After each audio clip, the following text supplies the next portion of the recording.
ছেলেরা যে চারটে বিয়ে করে মেয়েরা কেন পারবে না? অলস এনার্জি বেশি থাকে ছেলেদের চেয়ে। হয় পারবে না কেন? 12টা লাং যদি একসাথে রাখতে পারে শরীরে তো এনার্জি বেশি থাকে। মানে তার মানে বোঝো নাই, নারী পুরুষ সমান অধিকার। একটা কথা মানতে হলে মেয়েদের চেন কোনো কাজে লাগে না। চেন খুলে মোতার অধিকার তো তাদেরও আছে।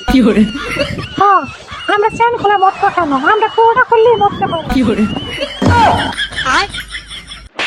ছেলেরা যদি চারটা বিয়ে করতে পারে আমরা কেন পারবো না? আমাদের অধিকার আছে। আমরা ছেলেরা যদি 4টা বিয়ে করি, বাচ্চা কাচ্চা হইলে বাবার নাম কিন্তু একটাই থাকবে। আর তোমরা মেয়েরা যদি 12টা লাং রাখো, বাচ্চা কাচ্চা হইলে বাবার নাম কি দিবা? সলিমুল্লাহ নাকি কলিমুল্লাহ নাকি দলিমুল্লাহ?